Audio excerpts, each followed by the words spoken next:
Bishops are called above all to proclaim the person of Christ and bear a special witness to him. They have the responsibility of preaching the gospel, administering the sacraments, and guiding Christ's flock.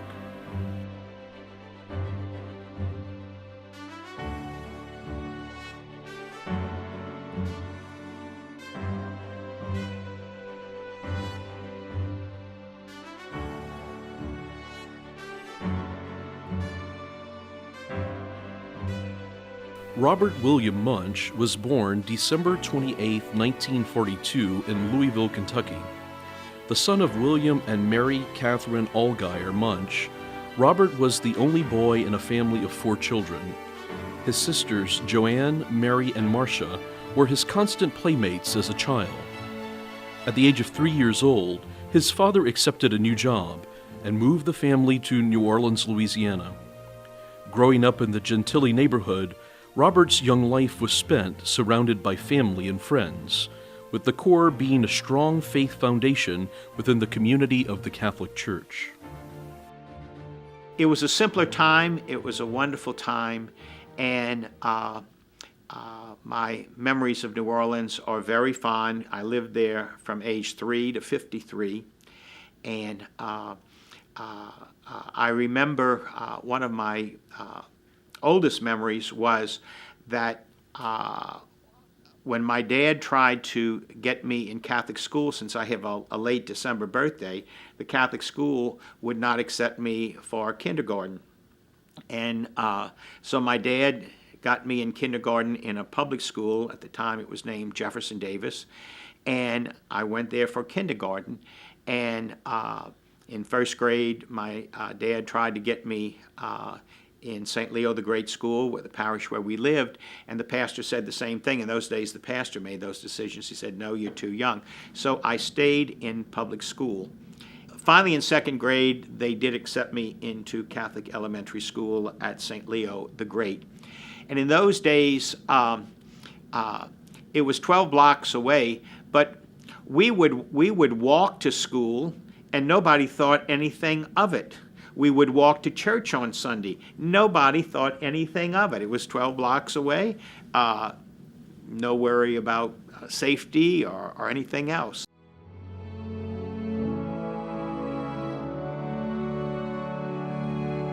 There were many people and events that nurtured Robert's call to priestly vocations. In my 8th grade year, and only for that year, was another Dominican sister, Sister Mary Alice Russell, was the principal. And she was so different than the other principals we had that were very stern and kind of disciplinary type. She was kind and didn't come across as the tough disciplinarian type.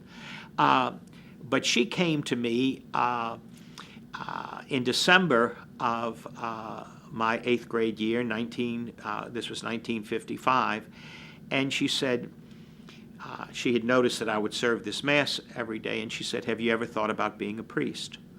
So I said to her, yes, sister, I have. She said, well, they're taking applications to the high school seminary. And I said, oh, sister, I'm already registered to go to Cor Jesu, so maybe I'll go to the seminary after I finished Cor Jesu. And she said to me, well, if you're thinking about being a priest, why wouldn't you go to the seminary now? I didn't have an answer to that question. She was so sweet, she was so wonderful, and God put her in my life, and I just thank God for that grace. I was very fascinated with the Mass. I was very taken up with that. And not usually, but sometimes I would sit in the balcony where you could look down on the altar from above. And there was a priest there, and I remember this again very vividly. It was Father Jared Fry, later to become Bishop Fry. And I remember being in the then kitchen, which after Katrina was destroyed, of my parents' house. And I remember my mom, in my presence, saying to my dad, that Father Fry is really something. And from that time on, I watched Father Fry because my parents admired him. They liked the other priests and all that, but he was exceptional. So from that time on, I admired priests. I admired the priesthood. And I was attracted to the altar, and when I became a server, I really enjoyed serving very much. And even getting up early in the morning was no problem at all, and having that privilege. I think I was the first altar girl Yeah. ever. He would set up a little table outside the garage door, take the book, the dictionary he used, and that was his sacramental, and we sat there, and I was his altar server. And I had better listen to what he said and how he said it, because he would tell me I didn't do it right, or whatever. And so from day one, that's what we grew up with him. Yeah. Full of his devilment, and yet the calling to the priesthood. That's all we ever knew with him.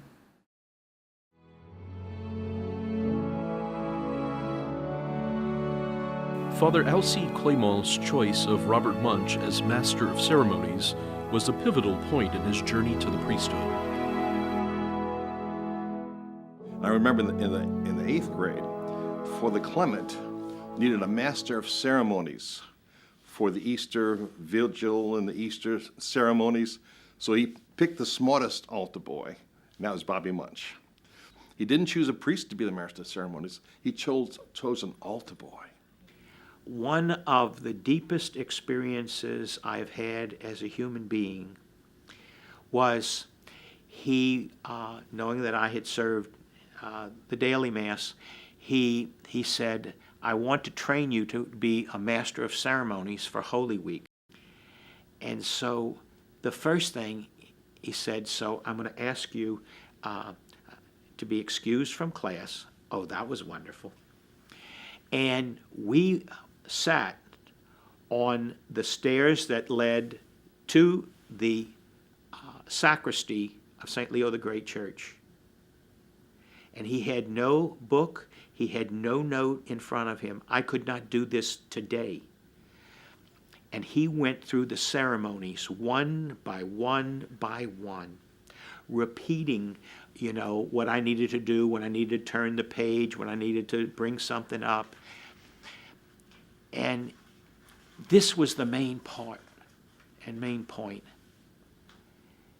As a twerpy 13-year-old, I felt validated as a human being, someone who did not have to take this time to work with me and to sit there and patiently repeat this.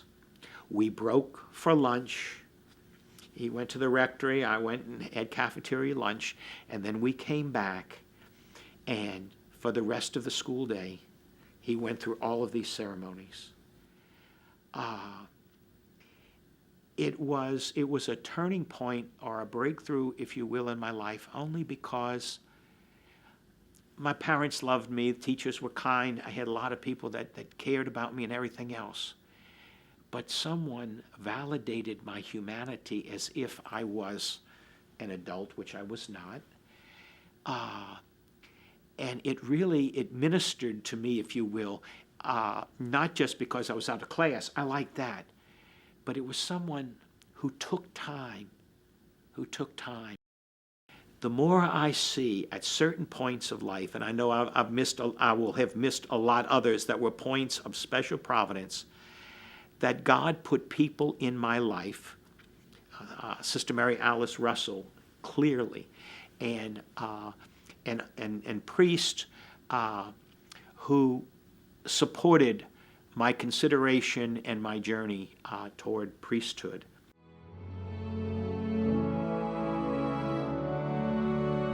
When the time was right, Robert answered his call to the priesthood and initially let his parents know of his intentions.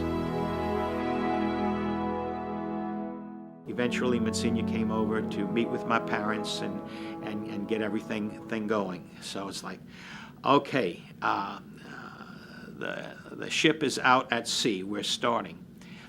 Well, on February 1st, which was a Saturday, 1956, at 9 o'clock in the morning, we had to go to Notre Dame Seminary to be interviewed as an applicant for the seminary. So Father Ray Hebert took me and a couple of classmates that would turn out to be classmates to go to Notre Dame Seminary. And I'm remembering I'm on the steps and other people had already been interviewed, and they came out, and I found out they were being interviewed by Archbishop Rummel. My heart sank. And I remember saying to myself, this ship is now sunk. We had Archbishop Rummel confirming us in 1954 in sixth grade, and we were all made petrified by the fact he was going to ask us questions. The memorized catechism answers that we answered as a group, we all knew all that. That was simple. But he was calling us with individual questions. And I dodged the bullet back then. And I said, there's no dodging of this bullet. So the time came, and I walked up those steps to go to where he was interviewing people. And I'm walking in that direction, and there was a priest. I don't remember who he was, didn't know who he was. He said, oh, no, we have too many applicants to the seminary this year. You're going to have to be interviewed by the vocation director in the next office. And I am just like, what is going on? So I walked in there. It was Monsignor Screen, who was the vocation director, who years later I became fast friends with when I helped out in the parish on Sunday. Wonderful, wonderful man, talented man, a great priest. And so he said, well, your grades are fine. Do you get along with people your own age? I said, I think so, Monsignor. And he said, well, do you have any hobbies or something? And I babbled out something. And there were a couple of other priests in the room, and he said, well, do you have any other questions? And they said, no. Well, I'm fine, thank you very much. And I walked out of that room. Now, I'm an 8th grader, and I'm saying, I thought this was going to be the worst interview in my life. I will never have an easier interview. God was there. The grace of the Spirit was there. I was accepted in the seminary.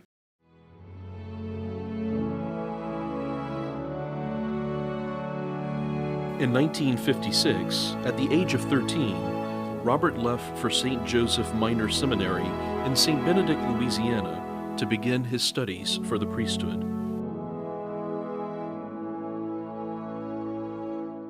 He values very much his time when he was a seminarian here. He came when it was a high school, and of course at that time the men were much younger than they are now as a college, so he was in his early teens. He grew up here, I think he would say. He shares some of his stories, the times in which he loved to play handball on the old handball court, and some of the practical jokes that they would play on some of the monks that used to teach them. He always speaks very fondly of his time here, and he sees, I think, the fact that it formed them to be good men, and not just on the area of just being a man, but also just to appreciate the hard work that the monks were good role models too for future ministry and just to be a future leader of the church. I think he's always respected the monastic ideals that we hold strong about work and study and prayer. He was a freshman or a sophomore in high school when I was a freshman or sophomore in college. In those days, it was a six year at the St. Joseph's Abbey Seminary, and 6 years then in New Orleans at Notre Dame Seminary. So I was at least 4, maybe 5 years ahead of him. And all I remember is that there was this sort of skinny, scrawny, young freshman or sophomore who was determined to be the best handball player in the seminary, And he was always out there practicing by himself.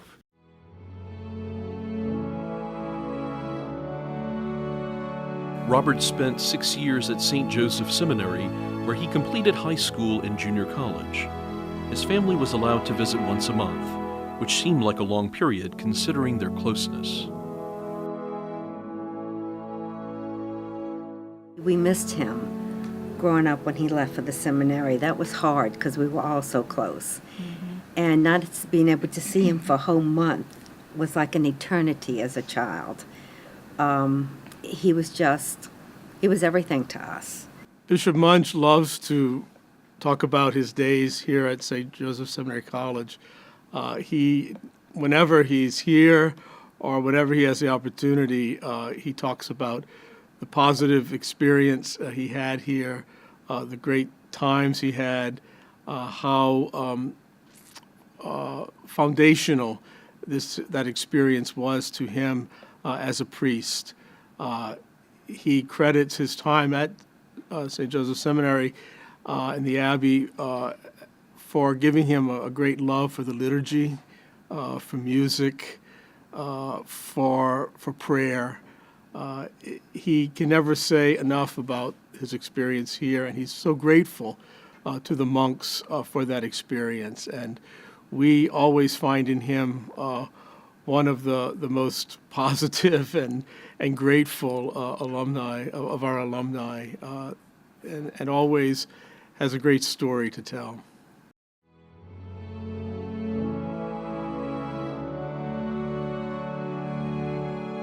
Robert then went on to Notre Dame Seminary in New Orleans to continue his studies in philosophy. When I had finished philosophy at Notre Dame Seminary, so this was the completion of my 8th year in the seminary, and then in those days it had the 4 years of theology. Archbishop Cody, who preceded Archbishop Hannon, called me in his office, and he told me he waited until after I'd finished the summer school studies at Loyola because he wanted us priests to get certified to be high school teachers. He was very big into this. And he told me, he said, so he waited till I finished that. So it was like in the beginning of August. And he called me in his office and he said, I'm going to send you to Catholic University for theology. Okay, you know. But then he said, so that you can do all of your theology studies and simultaneously get a master's degree in educational administration.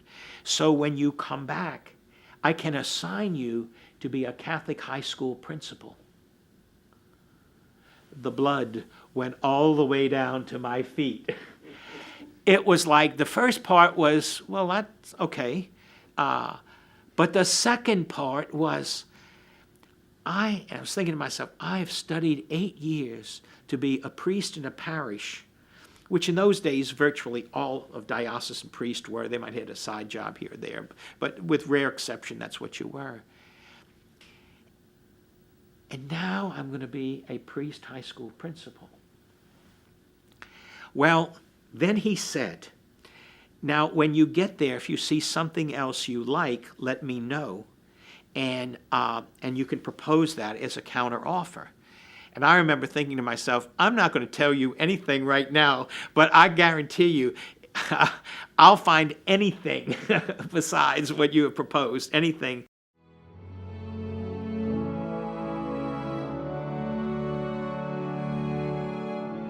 Robert completed his studies at Catholic University in Washington, D.C., graduating in 1968 with degrees in theology and in education. Finally, it was time for his priestly ordination.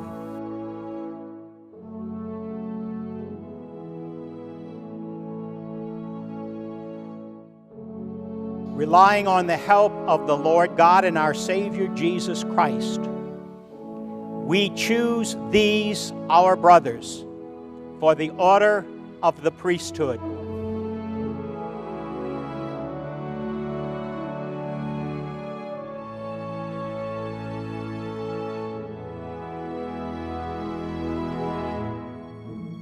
was a junior in high school when he was ordained a priest, and I was at Mount Carmel.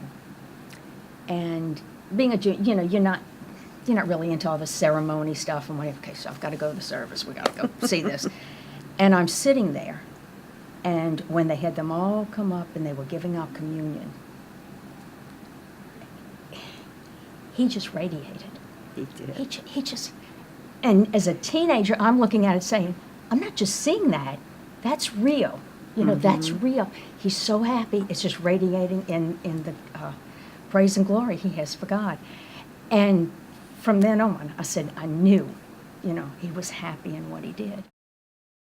Archbishop Hannon ordained me to the priesthood, and he assigned me to St. Louis, King of France, in what is called Bucktown.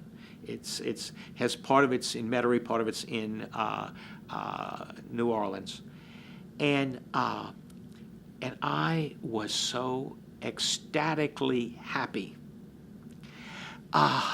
Finally, after 12 years, the previous summer I was assigned there as a deacon, which I thoroughly loved. And so I knew the people, and I was going like, oh, this is a dream come true.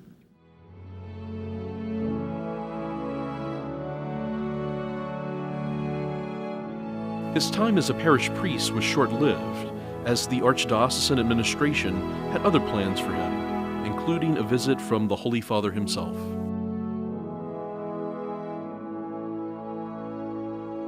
Bishop Muench was working as Archbishop Hannon's, I think his title was administrative assistant at that time, but he had taken Bishop Ott's place when Bishop Ott was promoted to the Diocese of Baton Rouge. It was back, in fact, about 1985 when Bishop Ott stopped at my restaurant in Donaldsonville, Lafitte's Landing, to have lunch, as he did often. And I just love Bishop Ott. And he would stop and we would talk. And one day he stopped on his way to New Orleans. He was going to see Auxiliary Bishop Muench about the Pope coming to New Orleans. I said, whoa, the Pope coming to New Orleans. I didn't hear about the Pope coming to New Orleans. I said, y'all ought to let me cook for him. And he said, oh, that's a good idea. He said, I'm going to meet with Muench. He's the one who's going to be kind of in charge of that. So we'll see if we can make something like that happen. And anyway, we never heard about it again. And then a couple of weeks later, here comes Bishop Ott again. And he sits down, and I said, whatever happened to that conversation about the Pope? Is he coming? And he said, oh, yeah, he's coming. But he said, I think they're going to do something else over there. But he said, you know what? And he's just eating his food. I'll never forget. He says, they're going to do something else over there, but don't worry about it. He says, you're going to feed the Pope. Don't worry. You get to do that. And I said, whoa. And so that was the first time I heard the name Muench. And actually, that was the opening conversation that eventually, years later, got me to Rome to do the Vatican dinner. And then, of course, my private audience at Gandolfo was because of that conversation right there. And that's the first time I heard the name Muench, because I thought to myself, man, I need to know him if he's in charge of the Pope. The most difficult job he ever had was when he did all the arrangements for Pope John Paul II to come to New Orleans on behalf of Archbishop Hannon. He did all the arrangements. But the most difficult part was that he had to go to Antoine's very often to test the food that they were going to give free to Pope John Paul II. He says that was the worst job of his life.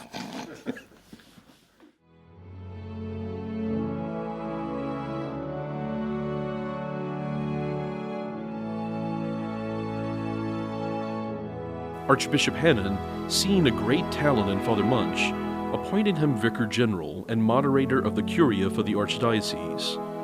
Yet it was under Archbishop Schulte's episcopacy that the Holy Father, now Pope St. John Paul II, determined Father Muench was destined for more.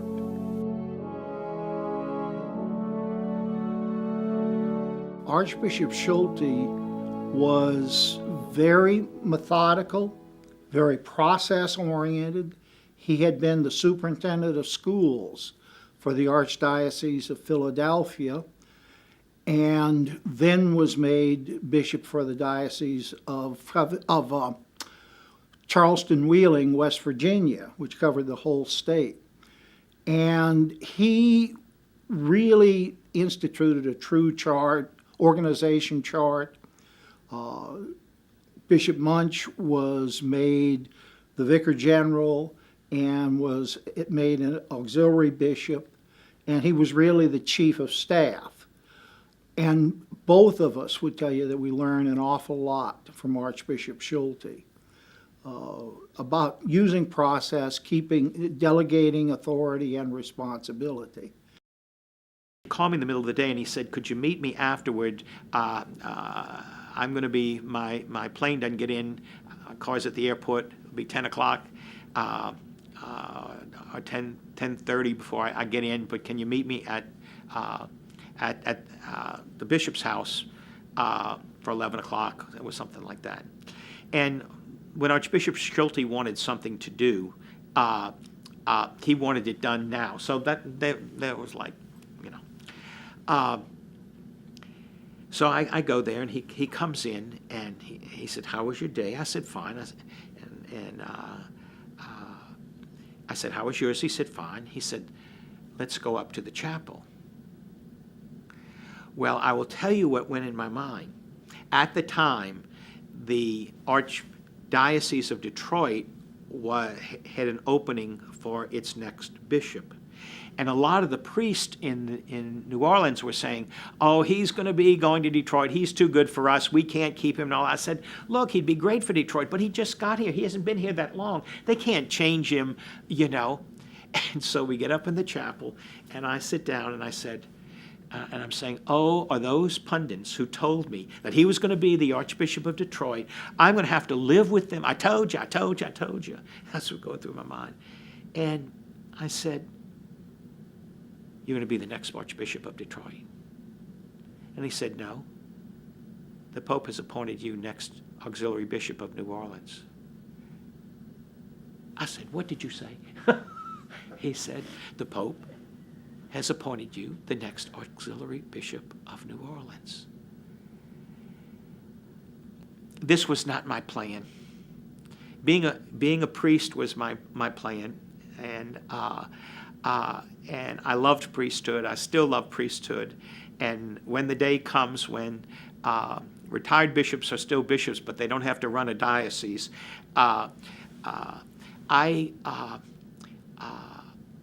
it was like, but all right, auxiliary bishop, but they've had auxiliaries that just stayed in dioceses. Bishop Cayuette was that way in New Orleans and in other places, you know. And so, like, but it was a shock. I attended his Episcopal ordination, of course, as Auxiliary Bishop of New Orleans. And I remember his, at the end of it, the person ordained is supposed to say a few words. And his opening word was, "Wow." And I remember that very well. And then they paraded him up and down the cathedral in New Orleans, and people get very loose in New Orleans in church. They aren't as staid as Baton Rougeans usually are. Bishop Muench was a wonderfully warm presence in the archdiocesan buildings, and he greeted people warmly and really facilitated a cordial environment in the administrative building, as well as his visits to the schools and to the events that we had in the archdiocese. And of course, he was so supportive of young men and women. His promotion of vocations to the priesthood. He loved going to the schools and meeting with young men and women, and as well as his support of the departments. And I believe it was his great desire for the growth of the church in New Orleans, not only all the departments, but also the spiritual life of the archdiocese, as well as vocations to the priesthood. He was a wonderful presence in New Orleans.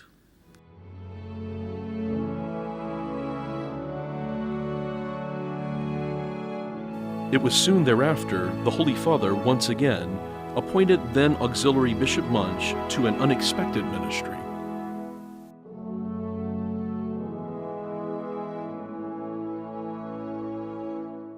Archbishop Schulte called me into his office, and he said to me, the nuncio has called me, and he said, this time, and this is exactly what he said to me, this time we need Bobby.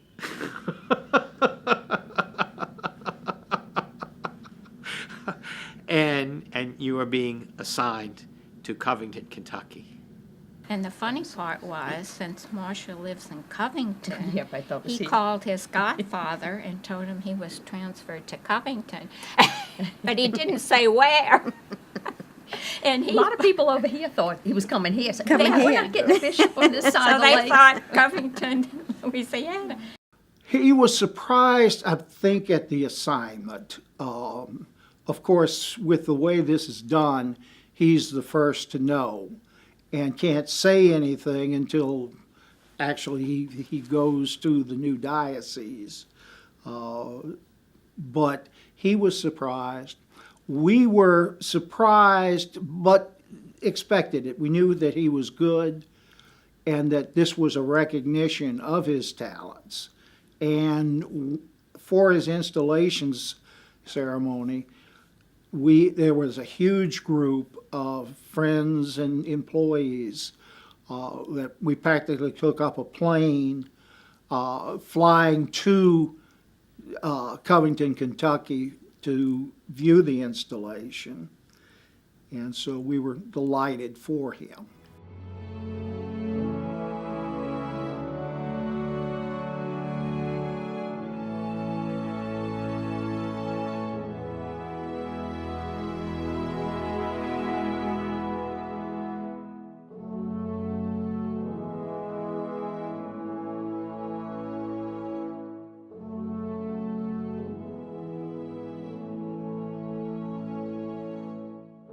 Bishop Muench began his new role as the 9th Bishop of Covington, Kentucky on January 5, 1996.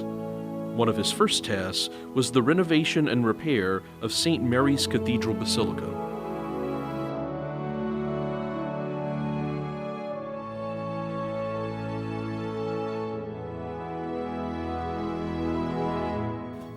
If you've ever seen the renovation of the cathedral in Covington, you will see how he's able to look at design and translate it into a reality.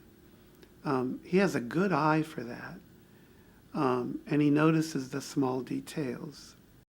It's a massive building, very beautiful. It's 1/4 the size of Notre Dame in Paris. That's another whole story how it came about. And the inside is after Saint Denis in Paris. And the world's largest hand-blown stained glass window is to my right. Gorgeous stained glass windows on both sides. These magnificent mosaic Stations of the Cross. They're 3 feet by 6 feet. And the priest is saying, yes, and we have these mosaics. I said, like a dummy. I said, no, those can't be mosaics. The pieces were between 60 and 80,000 pieces of mosaic. I mean, so it didn't look like a mosaic, you know. And he says, yes, it is. And then just a gorgeous church.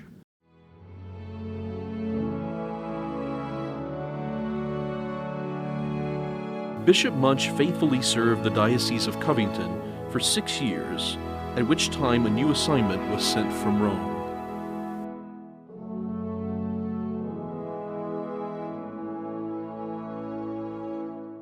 when Bishop Ott died and we were waiting for his replacement, that the notice came from the Apostolic Nunciature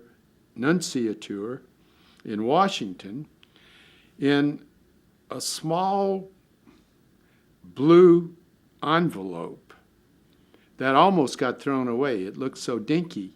And you couldn't really read the fine print of the return address. It said, of course, Apostolic Nunciature, Washington, D.C.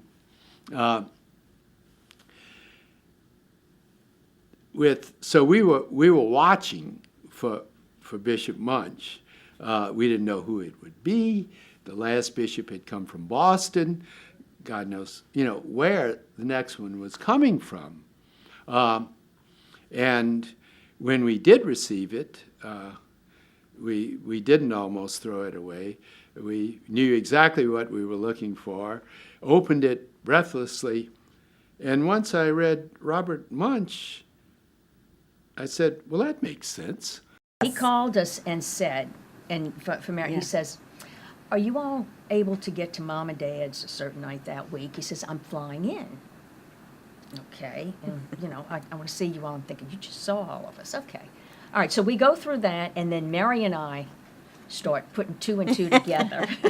And I said, why is he coming and he doesn't need a ride back to the airport and he doesn't need this or that? So we kind of figured out, she said, Baton Rouge is looking for a bishop. I said, you think? So I'm praying, we're both praying and everything, and he comes in to tell Mom and Dad, and we already figured it out. Sorry, your two sisters figured that out. We were so excited. And when I was first asked, well, how do you feel about going to Baton Rouge? And I said, well, I know Baton Rouge is a wonderful diocese, and it's got a lot of gifts. And I said, one thing that will be a kind of nice aspect about it is I'll be closer to my elderly parents.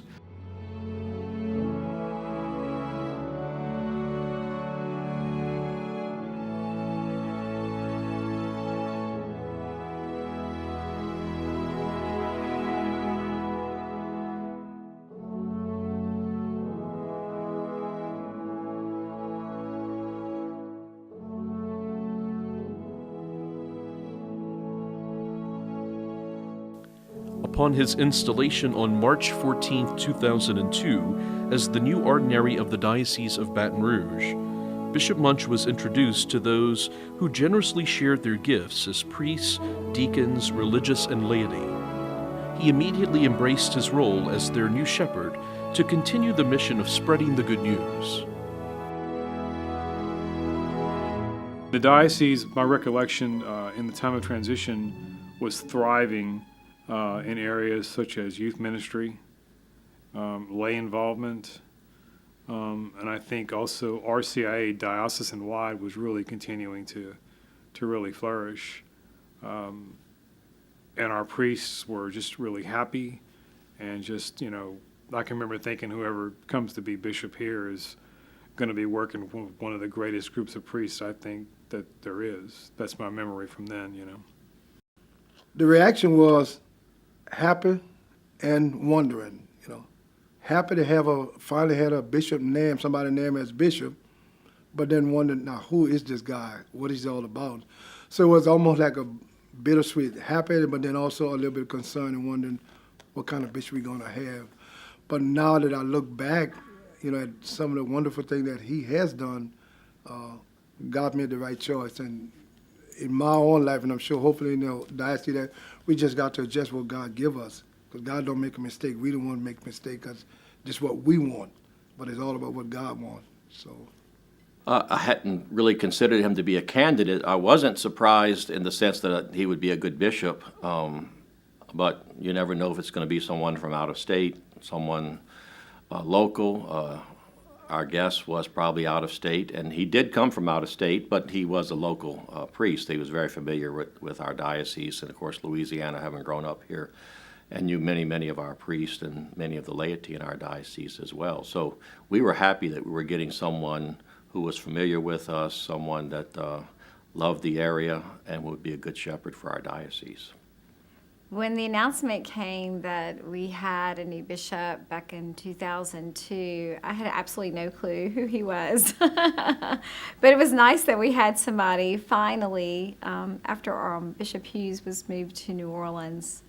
And the first time I saw Bishop Muench was at the reception after the evening prayer service, the evening before his installation.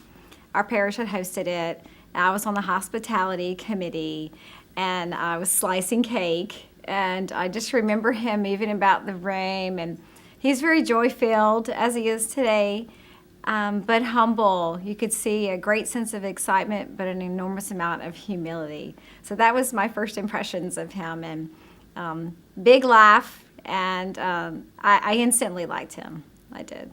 I was part of the planning group led by John Carville. My area was to deal with the worship. And when you're waiting for a new bishop, you're not quite sure what kind of services are we going to do. Are we doing an ordination, an installation? You know, are we ordaining someone to be a bishop, or are we taking a bishop already and installing him in the diocese? And then what's it going to be like to have him meet people in the diocese? Can we do that with some kind of ritual occasion? And so we proposed to Bishop Muench an evening prayer with an opportunity to have an open reception to the diocese, people of the diocese who wish to come. And because he was already a bishop, we proposed a installation service at the cathedral, and in that service he could meet both ecumenical, civic, and diocesan representatives.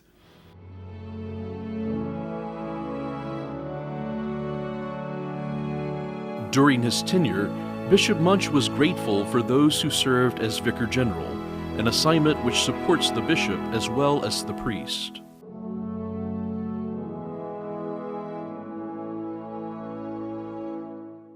I've only been in 2 other dioceses, and there are 200 in the United States, so take that for what it's worth. But I don't know of any diocese that can claim having 3 better vicar generals than Father Carville, Father Tun, and Father Rancino. And they, each in their own way, have served with diligence, ability, sensitivity, wisdom. They have been wonderful in terms of this. And of course, Father Carville, I say he writes the best column, and he still writes it for the Commentator of any columnist in any diocesan newspaper that I know of. Father Rancino is just, he holds down the office of worship. We have, if there's a better office of worship in the country, I don't know where it is, because his attention to so many things, and again, so gifted and so sharing of his time and his talent. And then Father Tun. Father Tun, who in a very special way was like a brother to me. Yes, his brilliance, his intelligence. You know, people would always say that he would proclaim the gospel without the book. And that included the passion.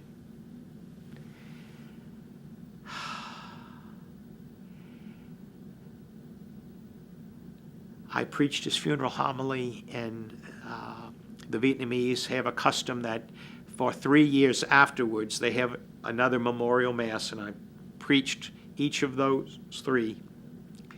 And one of the commonalities of the homily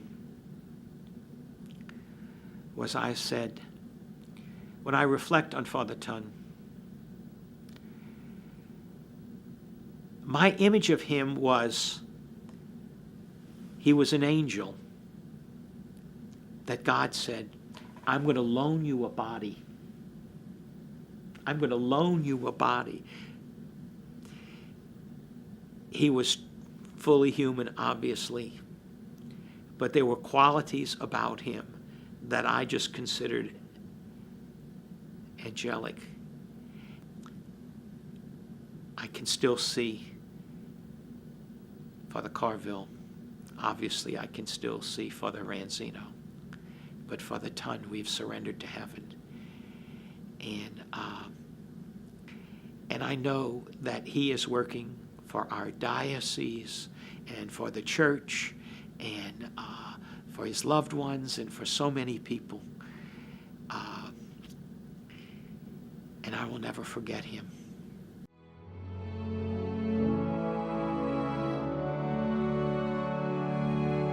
Beyond the chancery, Bishop Muench committed to the pastoral needs of his priests throughout the years. The bishop has been very pastoral in reaching out to his priests, especially during times of sickness or during times of crisis. He has always made a point to visit any priest who was hospitalized for whatever reason, to come offer his prayers and encouragement. So he had a nice personal touch there with the priests, especially at those moments. I had mentioned earlier that he takes great joy also in installing each new pastor in his parish. So that's another moment of being very supportive and giving us his vote of confidence whenever we undertake a new assignment like that. And the installment as a pastor also involves the parish leadership, the office staff, and the religious ed staff, as well as your parish council members have a role to play in that ceremony. So it's a nice opportunity and occasion for the bishop as our chief shepherd to also visit the local parishes. We've got the most wonderful group of priests. I have said that to them from the very beginning. We just don't have enough. We clearly don't have enough.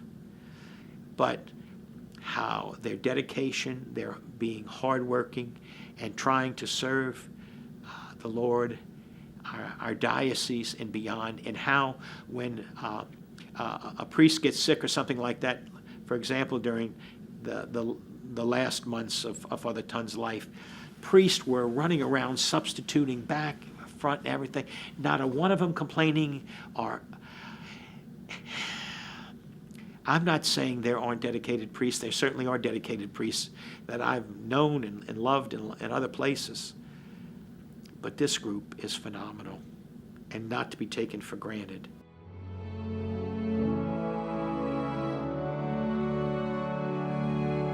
In conjunction with serving diocesan priests, Bishop Muench diligently supported ministry to the promotion of vocations, participating in retreats, gatherings, and events for the diocesan seminarians.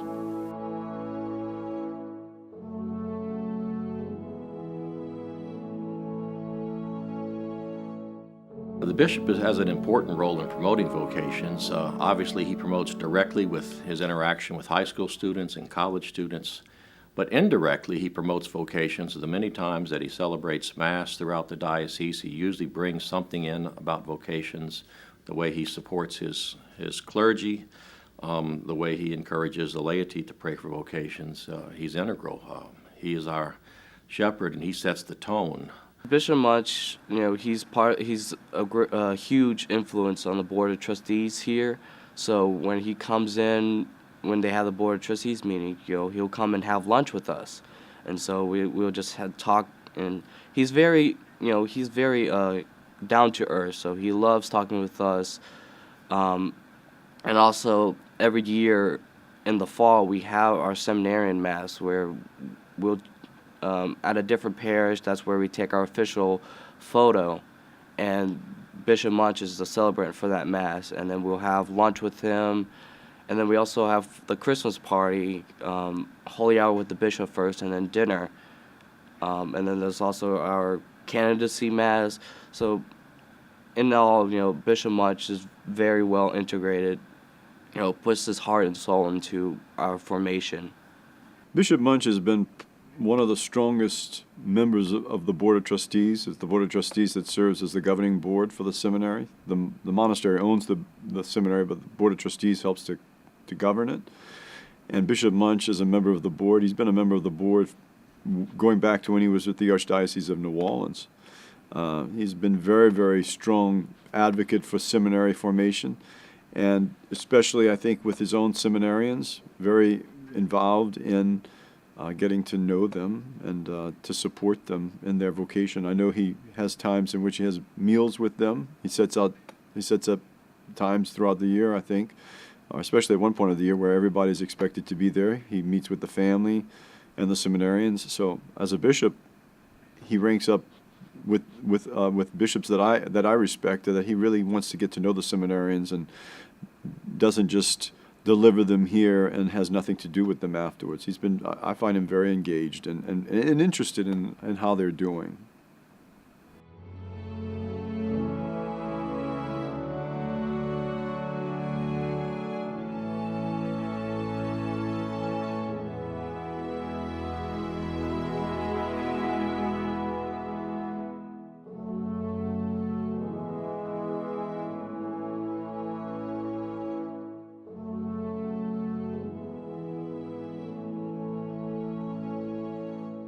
Bishop Muench's experience early in his priesthood as an educator secured a deep commitment to Catholic schools. He made it a point to visit every school, spending time with the students and faculty.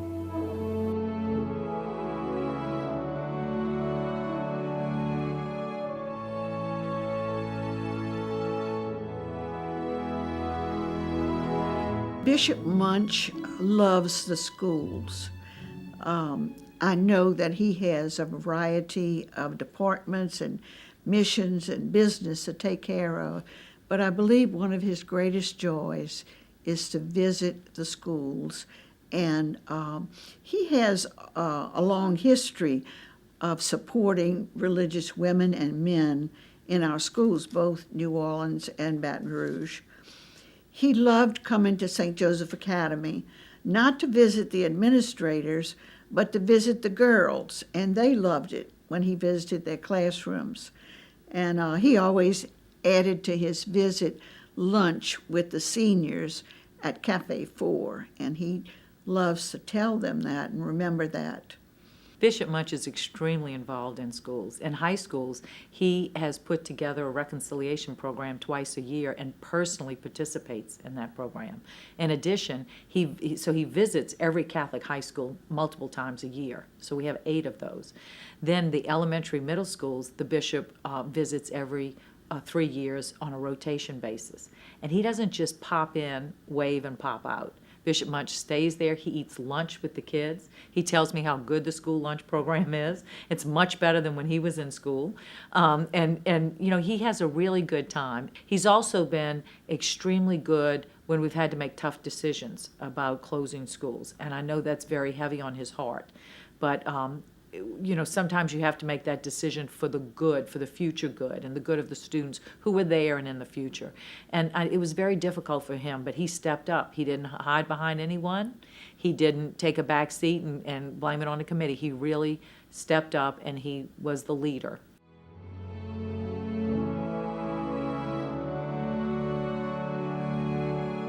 Bishop Muench uses his school visits as opportunities to sow the seeds of vocations.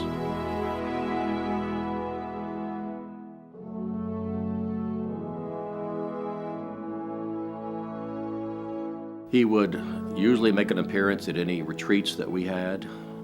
He always attended some of the Catholic high school retreats, not the whole retreat, but he would make an appearance there. He would visit the high schools. While I was vocation director, he also began a schedule of visiting the elementary schools, which is a little young for promoting vocations, but that's when many seeds are planted. And he was very, very good at visiting and talking to the kids in the classrooms, both the middle schoolers, but also the younger kids. He has a wealth of knock-knock jokes that were very popular with the elementary school kids, and both his content and his delivery were outstanding. One of my favorite memory is, so when I was in high school, this was my junior year of high school, I was kind of like discerning, trying to figure out, you know, I was kind of hearing the call, but kind of running away from it. And so Bishop Muench loves to visit, you know, the different high schools and elementaries. And there was one time when he came, he celebrated the all-school mass with us at St. Michael's, and he came to visit a different classrooms. And he visited my religion classroom, he talked to us, and at the end, he asked the class to point to one guy who they all thought would be a good priest.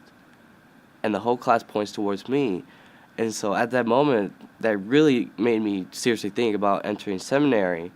And so I always tell that story every time I give my vocation story, because Bishop Muench was the one who instigated that. So if he hadn't done that, I don't think I would have seriously thought about seminary. We need people praying for vocations and to say those magic words that were said to me when I was in 8th grade. To someone who seems like a good prospect, have you ever thought about being a priest? And if they say no, okay.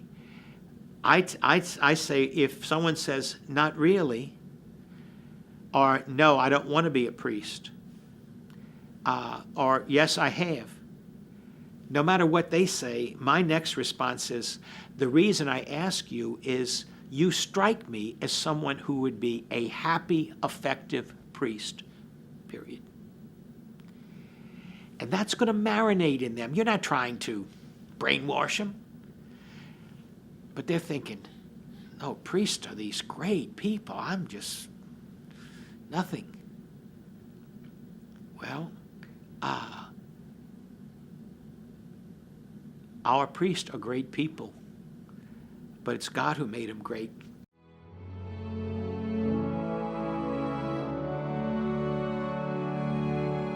Ordinations are a special time for the Brotherhood of Priests, especially for Bishop Muench, to witness the culmination of the studies of the seminarians that he nurtured.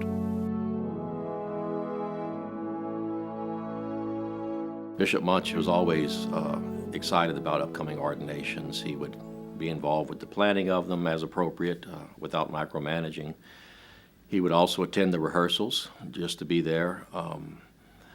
He took pride in knowing all of our candidates by name. Many times he had met them before they were accepted. Then, of course, he met them once he was the one to formally accept them as a seminarian. So once we sent the recommendation to his office, he would schedule an appointment with them and meet them. So when it came time for the ordination, they were not just a number, but each man was an individual that the bishop had come to know and love. And so the ordinations were moments of great joy.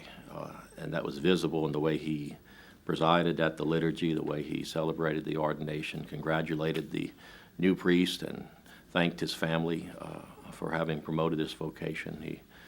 Those were joyous occasions. That was a joyful event when the bishop ordained me. I mean, it was so cool how he shepherded me through that time, because like right before my ordination, and he's gonna know what I'm talking about when he watches this, but no one else is gonna know because it ain't y'all's business. But I went through like this storm. I went through like a serious battle right before I was ordained to the priesthood, which we should expect, right? Because Satan hates priests, and so he wants to do anything to shake us up and cause like drama in our life. And so I remember going to Bishop Muench with this weight super heavy on my heart, and it was right before my ordination. And he was such a father to me in that season. Like, I mean, he literally walked with me. He gave me the best like wisdom and advice, and just made sure I was able to focus on receiving the sacrament of ordination. And he was like, Josh, like, don't worry about it. After you're ordained, like, I'm gonna walk with you in this new issue you're going through and you're facing. And he gave me just the grace to be at peace in my ordination. My ordination was such a joyful event. And afterwards, he followed up and he met with me and he walked with me and he accompanied me. And it was a super healing experience for me to encounter him in this way, because like he was a father and he fought for my priesthood. And so I mean, clearly he ordained me, so I wouldn't be a priest if it wasn't for Bishop Muench. But I mean, potentially, like it was really scary, you know, for me in that season, and he shepherded me through that storm, and so I'm able to be a priest today because of his paternity and just his brotherhood in that season of my life. I also have heard him in conversations with priests that are having difficult times, and when I've been privileged to be there, there's no more pretense of anything other than here is one man talking to another man. And while we never forget he's a bishop, he is really trying hard to be a father. And I can tell you, it's not easy to be a bishop and a father at the same time. Because sometimes you have to be a bishop. And that means decisions have to be made that are hard. In all of those times,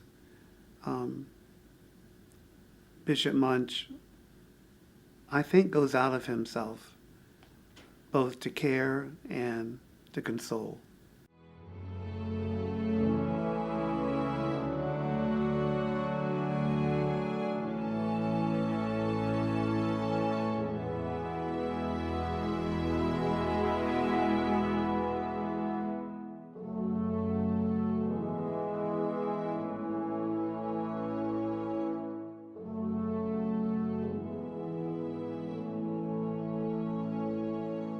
Bishop Muench faced challenges in Baton Rouge when an unprecedented storm hit the Gulf Coast and his beloved New Orleans. Hurricane Katrina slammed into the Mississippi Gulf Coast in 2005 and left behind devastation and despair for hundreds of thousands of people.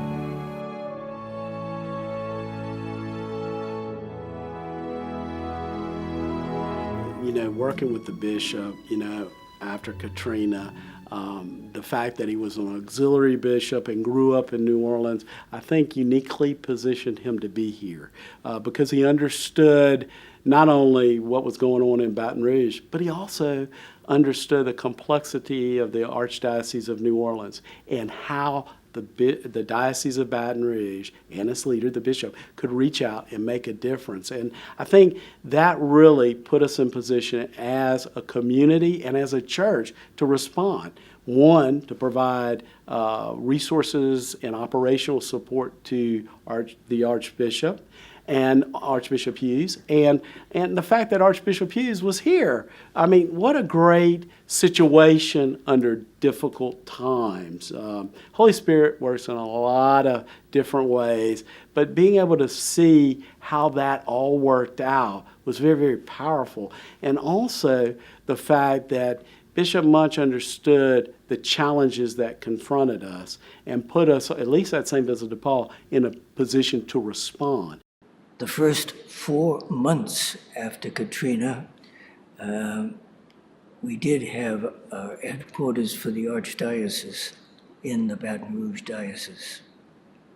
Bishop Muench could not have been more generous and more helpful. First of all, he helped set us up in the Catholic Life Center. He invited the heads of our principal departments for the first couple of weeks to serve in the offices of their counterparts in Baton Rouge. And he freed up the office of the Chancellor for me to use. He made available the resources of the Baton Rouge Diocese, and Bishop Muench could not have been more helpful, more cooperative. I don't know in the history of the church whether any two dioceses ever worked so closely together in response to a tragedy the size of Katrina. Bishop Muench has been very clear that our agencies and our dioceses actually response after disasters is really essential, and it's a priority of his. He's not only been generous with diocesan resources, he's helped us obtain grants from Catholic Charities USA that helped us put generators in the church parishes, because he understands that after a disaster, it's the local community, it's the church parishes where people have to turn. Neighborhoods and community level people have to be able to respond to their own situations in those first few days and weeks after a disaster.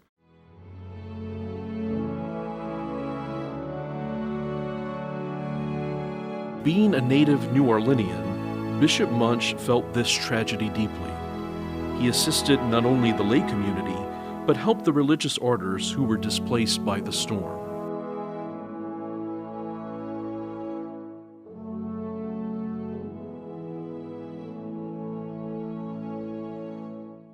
After Hurricane Katrina, the sisters had lost our provincial house in New Orleans, and this was a horrific situation for us.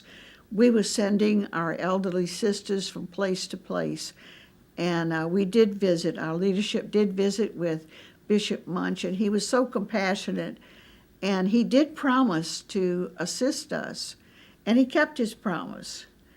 And when he came to our residence to bless the chapel and the altar, I remember that as being just such a beautiful occasion and a wonderful gift from the bishop to the sisters. Ministering to the people in the varying places and the different shelters that were set up. And you see this large crowd. You don't have, you can only one at a time. And so you had just a few minutes, ask them their circumstance. And many of them, of course, were not Catholic, but they appreciated that they weren't forgotten. And sometimes they had special needs that maybe our Vincent de Paul or our Catholic Charities could help out with. It really brought our community together in a very special way to assist those who had experienced loss. We're not church just for Catholics. We're church for everyone. And that's one thing that's remarkable about Bishop Muench. He never forgets that. We are here to make a difference, and that's for every human being in our area. And I think whether it's Katrina or the recent floods, we've been there together as a church and responded in different ways, but very effective ways.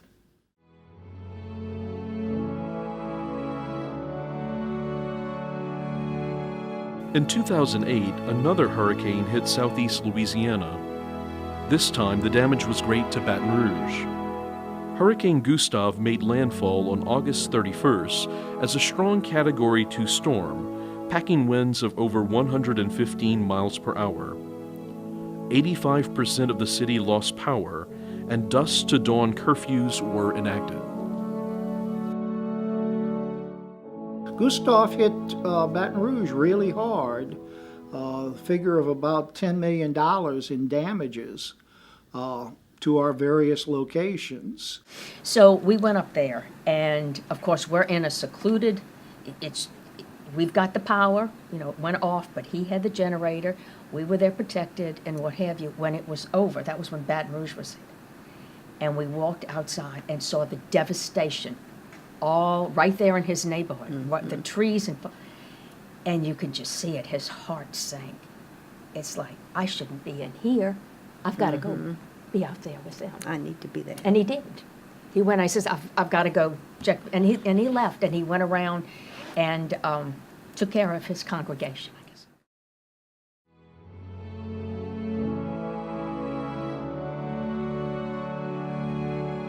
Between August 11th and August 15th, 2016, over 3 feet of rain fell in metropolitan Baton Rouge and in the surrounding areas.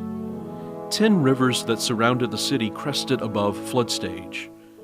Over 100,000 homes were inundated with water, and people were evacuated from attics and rooftops. Again, Bishop Muench, no stranger to disaster, made the recovery and comfort of his people a priority.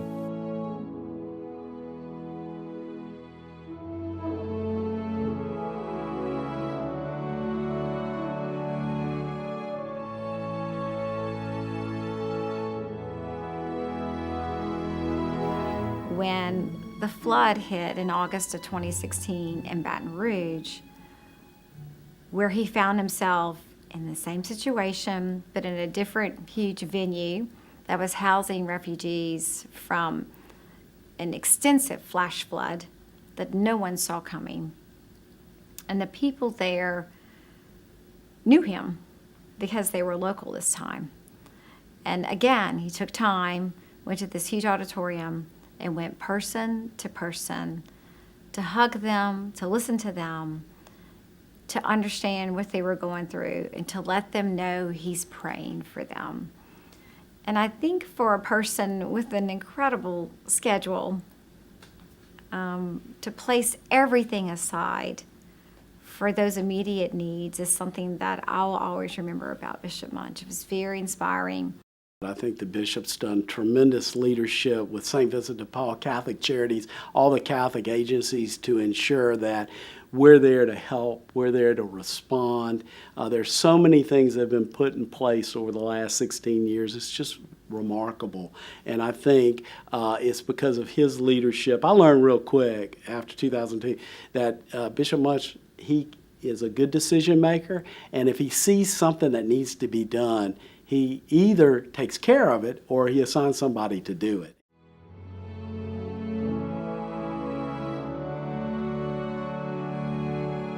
Early in the morning on July 5, 2016, Baton Rouge police officers responding to a 911 call were involved in an altercation with Alton Sterling. The police officers shot and killed Sterling while attempting to arrest him. This shooting was captured on video and shown around the world, igniting anger and sparking protest in and around the city of Baton Rouge. When the shooting took place of Alton Sterling, Bishop Muench so wisely in his prayer decided, I need to do something. Less than 2 weeks after the Sterling shooting, a gunman from Missouri opened fire on law enforcement in Baton Rouge, killing 3 officers and wounding 3 others. This horrific act further divided a city embroiled in racial tensions. Bishop Muench and his commission worked to find ways to help unify the community. He reached out to Father Tom Renzino, to myself, Father Tom Clark, and I think Deacon Dan Bornay, and we had this meeting in which we just came together just to talk about what can we do. And it was really beautiful for me to see the side of the bishop, because the bishop didn't claim to be an expert in the racial divide and his understanding of it. So he reached out to different people who had their own different experiences so he can be a student and learn. And so that was a pretty big thing for me to see as a pastor now, to recognize that I'm always going to be a student and there's always someone else who I can learn from. We continue to suffer from the injustice of humanity to humanity. Whether it be race, nationality, religion, color of skin, ethnicity,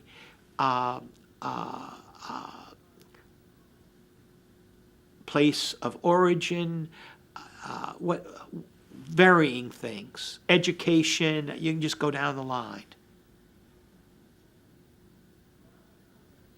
But in establishing this commission for racial harmony, and we have got some of the most professional people to assist us in this regard. And they are meeting and discussing how we can deal with tensions in our society, in our local church, and make tangible differences. I think other issues that have been very trying have dealt with the personal grief the bishop has felt over violence that has erupted in our city. I remember that day that he and I went to the hospital when the policemen were shot. He made a personal visit to the mother of one of the policemen who had died, who was one of my parishioners. He went to the hospital that day. He has a deep care for that, and I think that showed in the Commission on Racial Harmony that the bishop has called for and established. one of the beautiful things that came out of this commission was that prayer, racial harmony prayer. And I see that firsthand how it affects the spirituality of a parish. Like, for example, Our Lady Prompt Succor in White Castle, they pray this prayer before Mass begins. And it's a very racially diverse parish, and they only have one weekend Mass. And it's such a nice mix of diversity in as Mass begins and you pray this prayer, you set the whole tone right, asking the Lord to help us forgive each other, to see each other, the Christ that's in us. He specifically called forth us to be a commission and not just a task force. The diocese has a few task force going on, but task force, their purpose is to come, accomplish a particular task, and then they go. But he was very specific that this is not a task force, this is a commission on racial harmony, because the issue has been here for a long time and it's going to be here for a long time, and he wanted to make sure that our commission, our group of brothers and sisters, there's clergy, religious, deacons, there's lay faithful, he wanted to make sure that we would all have the opportunity to continue our mission even after him. So he knows that this issue, which is really a long-standing issue in our diocese, is going to go on beyond his term. And I think he also is very aware that unless we address this racial disharmony that erupts sometimes seriously and through the lens of our Catholic faith, we really lose our credibility to be a voice of both hope and healing in the larger diocesan community.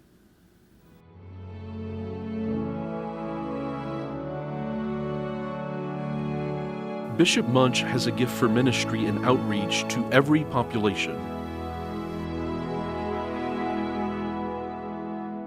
So Bishop Muench, in his incredible wisdom of evangelization and catechesis, is mission-oriented. When you see him work, he's always reaching to the marginalized. He's reaching to those that are impoverished with an enormous amount of compassion, of empathy, and of a willingness to help them return to God. And the pastoral care that many people don't get a chance to see, but can see the fruits of it after it happens. And that's one of the things I really love most about him. And I've seen him in action, just that complete care, compassion, and love for the other people. Well, I think when Bishop Muench is at St. Vincent de Paul, what you see is you see a lot of energy, and you can see him energized. And I think it really goes back to serving Christ and understanding the importance the church has in spreading the gospel message of love. So whether it's giving out toys or visiting with someone that's having a meal at St. Vincent de Paul, whether it's Thanksgiving or Christmas or whatever, it's a high priority for him. When you take a bishop and you put them in that, circumstance where people understand this is the leader of the church in this area, and he is taking time to come and visit with me, and he's doing it on Christmas, he's doing it on Thanksgiving, he's doing it on Easter, he's doing it a variety of times through the year. He's made me a priority. I think it just speaks volumes. He's very generous with the resources of the diocese, and with his support, we've practically doubled in size all of our real core essential mission services. It's always been very impressive to me that he has shown steadfast commitment to one of our responsibilities that's not very glamorous, and that is visiting the prisons. Year after year, he visits the people on death row at Angola.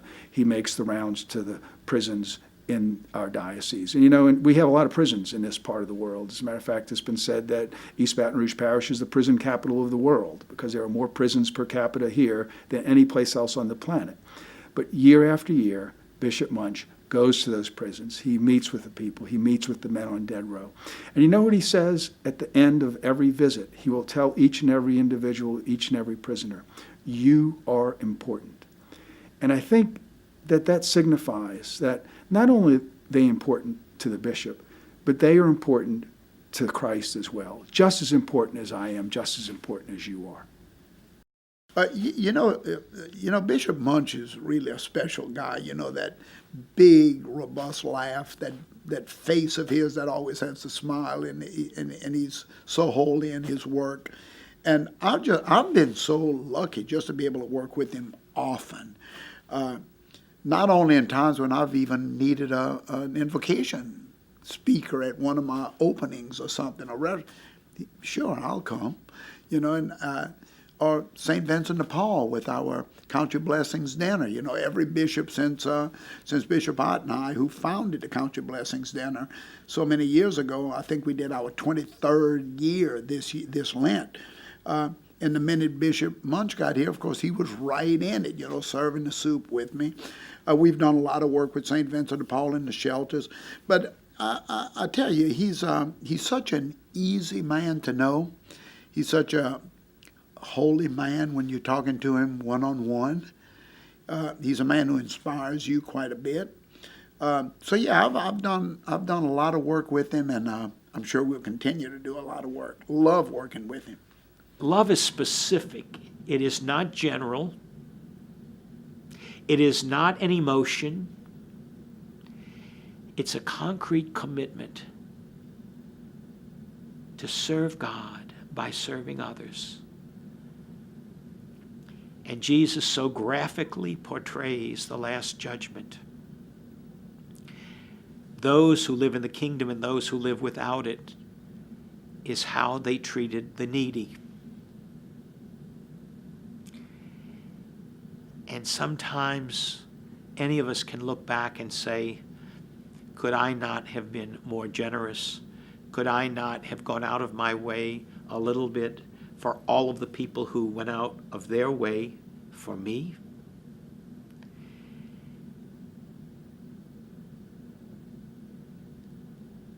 We know now how we're going to be judged.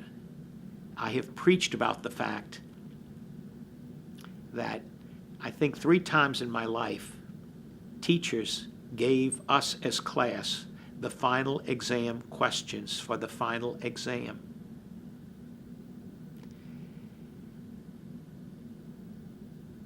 We know how we're going to be judged. And yes, we must keep the commandments and all the rest of it, but it's outreach to neighbor, patience with the people that we live with, work with, socialize with, and caring for. Because our nature may incline us to selfishness, but we are called to otherness. And when can any of us ever say, oh, I've got that now, I can work on the other things?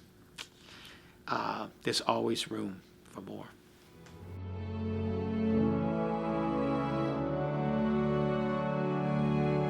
Priest shortages and the increase of Catholics has led the Church to re-examine how to minister to the lay faithful. Bishop Muench appointed a pastoral planning task force to take a holistic approach on how to best utilize the resources of the diocese and its clergy.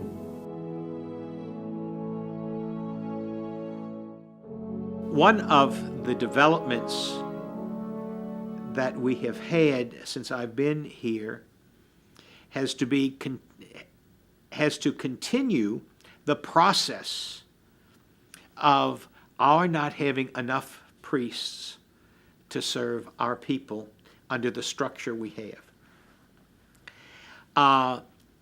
The parish cluster system began under Bishop Ott. It continued under Archbishop Hughes. It has continued through me and through Bishop X. And it's praying, it's studying, it's reflecting, it's consulting about how we can best utilize the personnel, the clergy personnel, but especially the priest personnel that we have. The mission of the diocese is to bring the gospel of Jesus Christ and sacramental ministry to the lay faithful. I mean, that's not necessarily our mission statement, but that's our one of our number one, if not the number one priority. To do that, you have to be able to deliver, I'm using technical terms, but you have to be able to deliver priestly sacramental ministry, priestly ministerial service. And priests need to be able to do that effectively and happily and be healthy in doing so. The strategic planning process came about as the diocese was wrestling with that question of how do we provide priestly ministry. And it was also looking toward the future, because the question wasn't only about how we do it now, but what is our future going to be like? And it was not just about the ordained clergy, but are we doing anything to prepare ourselves as far as the formation of laity? And how will the church in our diocese present itself as far as parishes and institutions? Because it became more and more apparent, we just can't assume that the boundary lines that we have been living under for 50-something years regarding parish territories and expected clergy presence can continue. Bishop wanted to listen to the people, and that happened at the ground level with Father Trey Nelson forming a parish visitation groups. And so each parish had a committee set up and a meeting set up where it was basically a listening session. What are the challenges? What are the good things that are happening in your parish? What could be better in a parish? And so with that, then they took information from there and to a deanery level, to a wider diocese level, and came up with some of the suggestions that could help move forward our diocese in facing these challenges like shrinking number of clergy and lack of vocations, but yet also growing number of Catholics. And so these multi-level meetings that the task force kind of organized for us helped us kind of look at what the problem is. Where are the problems, and how can we begin to face them? And so one of those results of that task force studies and also meetings was regretfully having to merge some of the parishes that are in our diocese. It was very a difficult process, but what made it, I think, go smoothly is because it involved a grassroots level, not just a top-down decision-making. His mantra all along, there have been two things the bishop has said all along about pastoral planning, and I think it's important to know. He said all along, any idea can be on the table for conversation. Any idea is open for discussion. He said that all along, and I believe he's meant it. He's also said all along that all of us, including priests, and I would personally say especially priests, we need to be more ecclesial and less parochial, which simply defined means more our church and less my parish. We have to be that way. And those have been his two mantras, if you will, throughout this whole process. And that made me feel really good. It's kind of remarkable to me that Bishop Muench was open to embarking on this during his last year as bishop. He could have easily said, oh no, I'll just let the new bishop deal with that. But he recognized too, these things can't wait.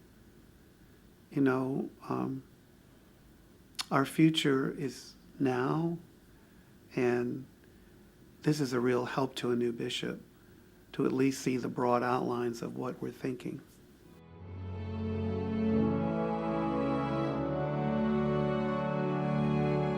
There are numerous moments in the life of a bishop which stand out. For Bishop Muench, These moments came during the sacramental celebrations of the church.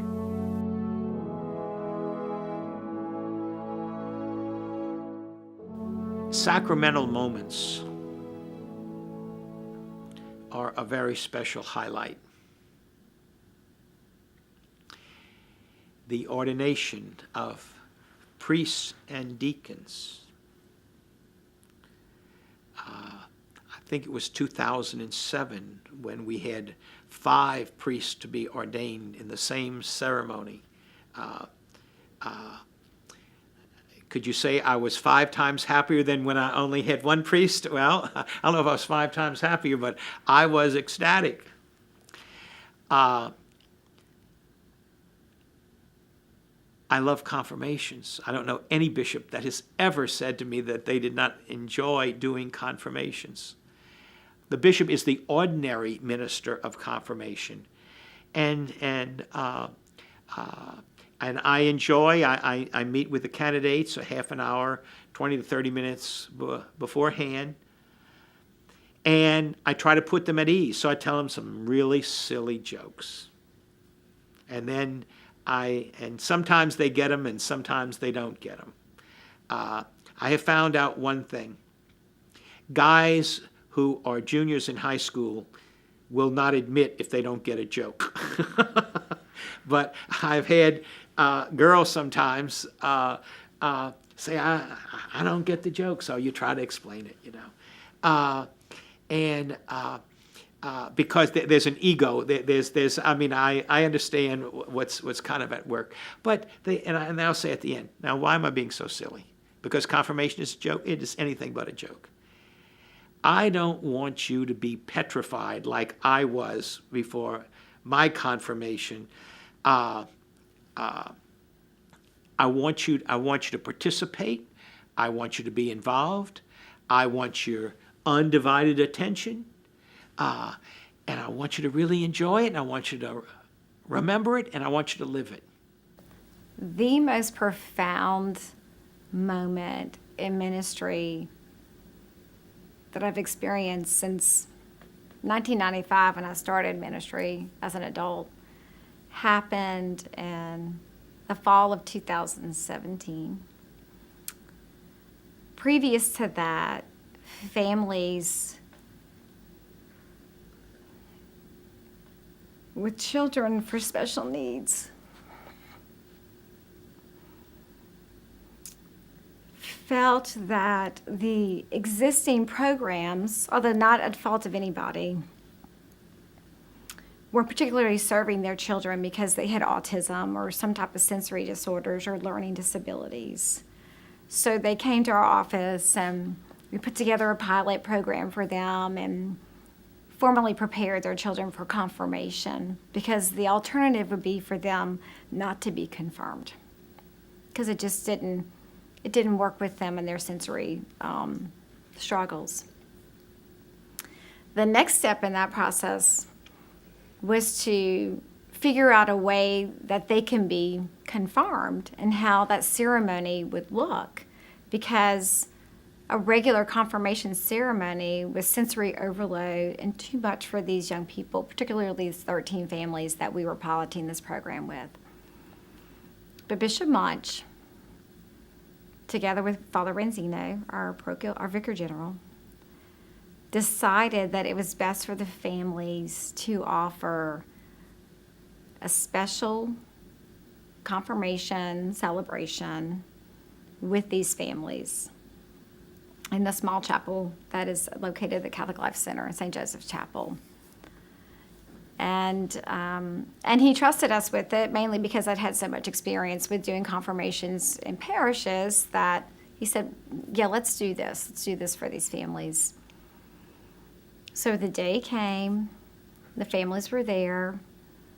The kids were incredibly adorable and very well prepared because we had rehearsed, because I know liturgically that we needed to be as solid as we could be considering the needs of our young families and our young children, our teenagers. And during the rite of confirmation, where the candidates come up and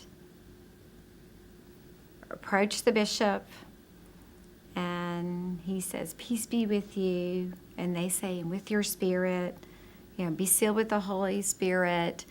All of this, each one of them, I could see Bishop Muench beaming and rejoicing because it was something out of the ordinary that it was happening. It had never happened in our diocese before for him collectively.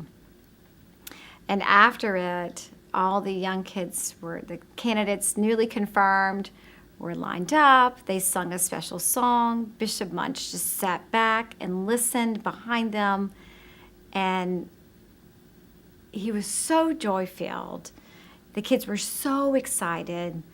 And it was such a great moment as a person that has coordinated many confirmations to see this for him and to see the joy in his eyes that he had for the families. It was awesome. It was inspiring. I think, you think in ministry for years, you've seen it all, and the Holy Spirit was literally rocking that chapel that day. And I remember going into the sacristy afterwards and just crying because we were so happy that the families were happy and the kids were so moved, and each one of them got to talk with him and take their pictures with him. And he was just so excited and grateful and honored that it was him that the Lord had asked to do that day. And it's definitely set a new precedence for our diocese and promised to continue. But I think in a way, it really touched him deeply that day to know that if we wouldn't have had that opportunity to be able to serve those families and kind of test this out, that who knows what may have happened to them. And for him to be fully present and fully alive, add something to his schedule, it didn't even matter to him. He was so joyful and so grateful, and it was a beautiful day for church that day. Bishop Muench, one of his priorities as a shepherd of this diocese has been the sacramental life of the church. Priests are ordained to administer the sacraments. Like, that's the one thing that only I can do, is only I as a priest can consecrate the Eucharist and make Jesus Christ present, body, blood, soul, and divinity. Only the priest can confirm. Only the priest can hear confessions. Only the priest can anoint, give someone their last rites, prepare someone for their journey toward eternity. And Bishop Muench, as a shepherd, has witnessed just the need to prioritize the sacraments. I'm busy as a pastor. I'm not going to lie. I mean, since I've been a pastor, there's just so much more of a weight and responsibility that the Lord has given me for his church. I cannot imagine how busy the bishop is. I mean, I can't imagine how much sleep the man gets, because for all the work he does and all the things that he has to carry and the meetings he has to participate in. And man, meetings are just not fun. I didn't get ordained to sit in meetings all day long, but I can't imagine how many meetings that man has to sit through. But I tell you, he has prioritized the sacrament of reconciliation above and beyond any priest I know. I mean, it's almost like St. John Vianney. Whenever we have confessions for the high schools in the diocese, which we have a lot, the bishop is there from the morning when it starts, and he's the last one to leave. And all of us priests who just think we're so busy, we come in and we do a couple hours, we're like, whoa, man, that was tough. And the bishop's still just sitting there drinking his water, cracking jokes with people, hearing confessions, knocking them out every single day. And if this man, who has so much weight and responsibility for the salvation of souls in the Diocese of Baton Rouge, has time to prioritize the sacraments, then who are we to not do the same? If I had to say, what will Bishop Muench's legacy be in the Diocese of Baton Rouge?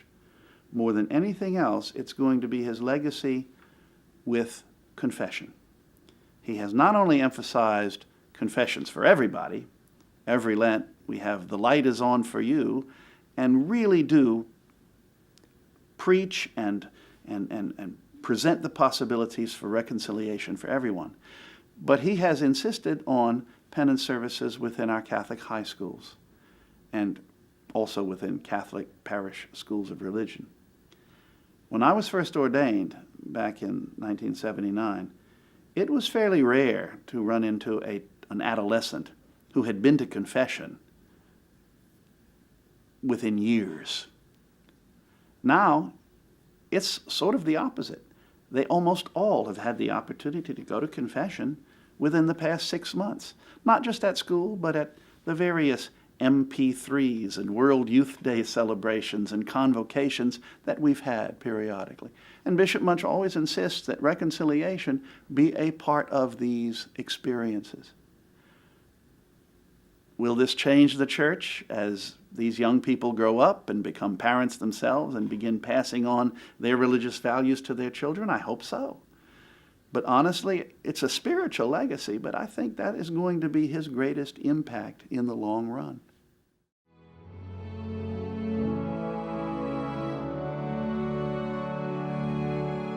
The Diocese of Baton Rouge celebrated its 50th anniversary in 2011. A year-long celebration culminated in a Mass that was held at the Baton Rouge River Center.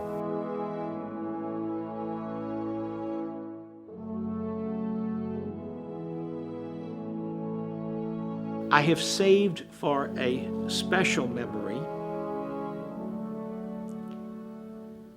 the diocesan golden anniversary at the River Center. Well, we had two celebrations. We had one kind of to begin it in the cathedral, and that was wonderful. And then we had the big celebration at the River Center, and I invited the bishops of the state and native bishops to our diocese, mainly because I know bishop schedules are so busy. You know, when anybody's invited who wants to, but you get an invitation, it's almost like it's an expectation. And Father Ranzino put together, with the help of all of the pastors, all of the diocesan leaders, parish leaders, a program that I had bishops telling me afterward they never saw the likes of something like this. That diocesan celebration in the River Center, a celebration of our church, was such a glorious occasion. I think moving to everybody with every aspect. Just a wonderful, wonderful day. And there's something in me about being a producer, I guess. All the moving parts, the text, the music, the ministers, the design, the lighting, the color, and the people in the assemblies, in the River Center that were so excited to be there. It was just a wonderful day. I think for the diocese, I know Bishop Muench was really happy. It was, you know, I know there are times when Bishop has very serious, difficult things to do, but there are times when the bishop can be really, really happy. Rite of election is one, anniversaries like this is another. It was a great day and a wonderful way to punctuate our long history in this part of Louisiana.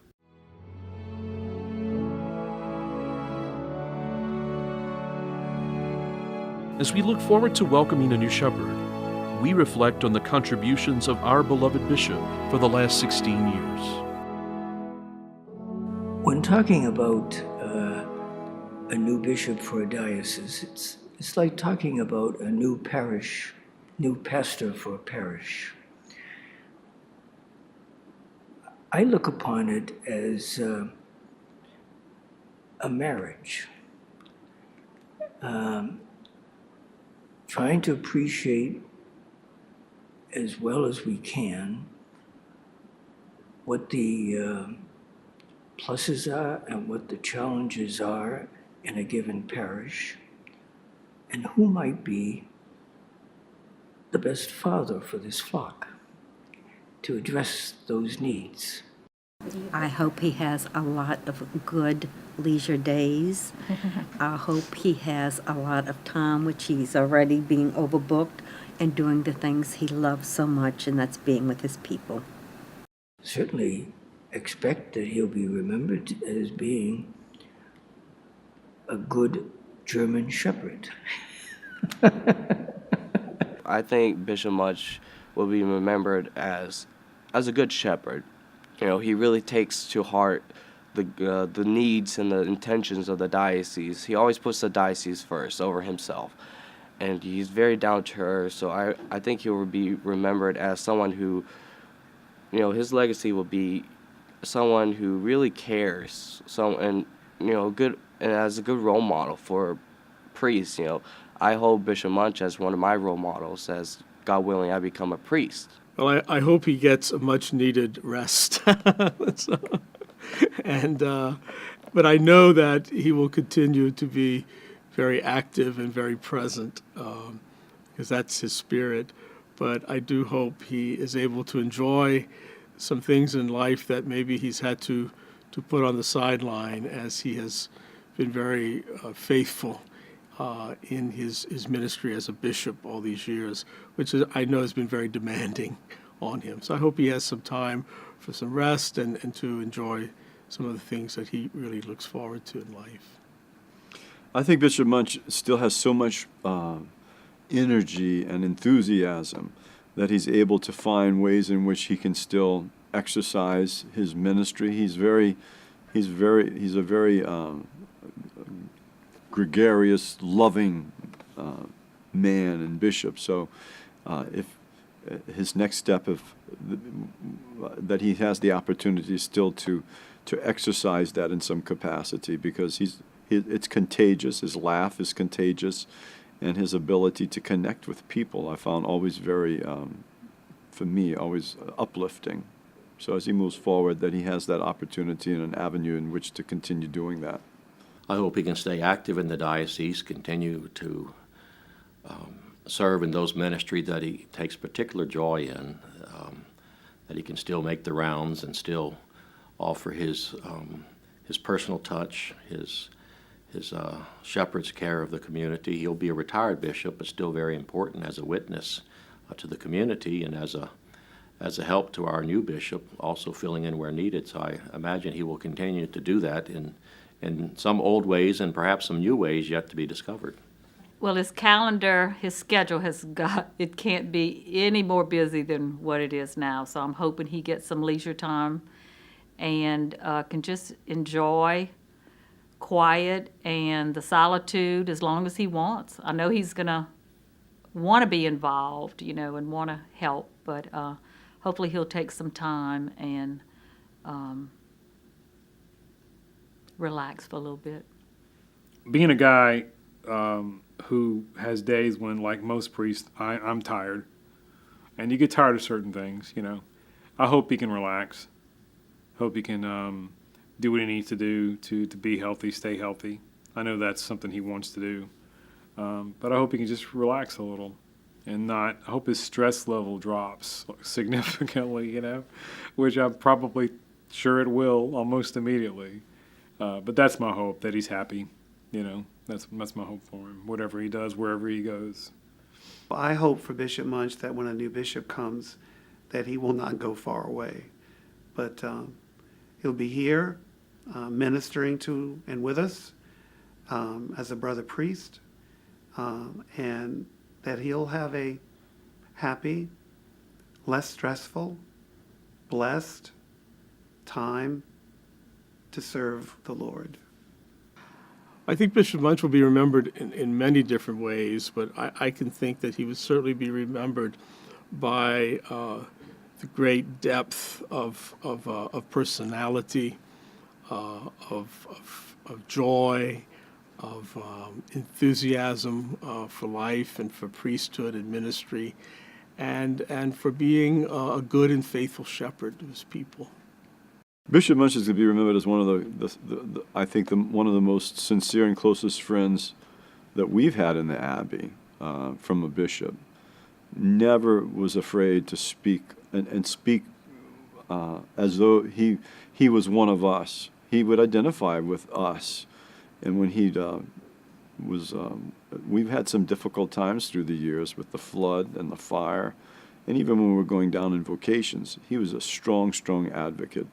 I'll never forget what he said once. He said, "You cannot find a place like this just around the corner." In a time when you see McDonald's and Burger Kings and Wendy's, you can't just find a place like this around the corner. And that's always left an impression on me. And I think that's also says something about him. He values what we've done so much that he never shied away from speaking on our behalf. So we find he's one of the greatest friends we've ever had. As a monk, I say that, and he's a dear friend for many. And he crosses several generations, from some of the older monks to the younger monks. He's always been I considered a friend of the Abbey, and we'll always remember him as that. Bishop Muench will definitely be remembered for his relationship skills. He has a warm personality, a gracious smile, and hearty laugh. And when people see him, they remember that. And they remember, too, his great desire for the holiness of the diocese and for vocations. I think he never missed an opportunity to promote vocations in the diocese, and he's been a blessing. So we thank you, Bishop. I think Bishop Muench will be remembered for the way he interacted with the youth, his homilies at confirmations, where he spoke directly to the confirmation candidates, but also spoke to their parents. He was able to preach without notes and be very personal and engaging in his homilies, which created a beautiful environment for the celebration of the sacrament. So he'll be remembered for being especially warm, being jovial, being prayerful, and leading our diocese. His legacy will be the laughing bishop, because he always had a joke. He has such a sense of humor, and he laughs with the kids. He laughs with the faculty and the principals, and that makes all the difference. I think his legacy would be the bishop who prioritized and focused and made room at the table for young people. He'll be remembered that he was a priest of the people. It didn't matter to him whether you had a nickel in your pocket or a couple million in your pocket. It wasn't about that. There was a time to talk about that. But the more important thing is, what can I do for you? I think he'll always be remembered for that. And I think also the general public will always be reminded that he was an approachable priest. Everybody loved to come to him and talk to him, and he always had a minute for you. I think that's how he'll be remembered. Again, he's a bishop of great joy, a joyful bishop. I think, as Pope Francis have always said, you're not a Christian if you're not joyful. And he definitely had modeled that joyful Christian for all of us. So he'll be definitely remembered for that. He'll be remembered as a good liturgist, very strong, very solid in liturgy, very profound in his celebrations of the Mass in order to elevate people to come to know God through the liturgy. And finally, I think he'll be remembered by the words that he always closes every homily with, which is, God love you. I think that Bishop Muench will be remembered mainly because he wants everybody to know how profoundly God loves them. We're moving forward with regard to planning in a way that we have needed to for a long time, and it happened on his watch. And that's what I will remember him for, probably more than anything. I think he will leave his mark as a person who was kind and willing to do whatever it took to serve the church, a church that he loves. It's a wonderful place to be, and I'm just grateful for all of the good that people do, their generosity, their spirit, their level of faith, their level of commitment, and how so many wonderful things are taking place, not because of me, but in spite of me. And I'm just grateful to God for the opportunity. And frankly, from the first day I came here, this was home to me. But knowing what I know now, and trust me, I love the Diocese of Covington, and I loved being in the Archdiocese of New Orleans.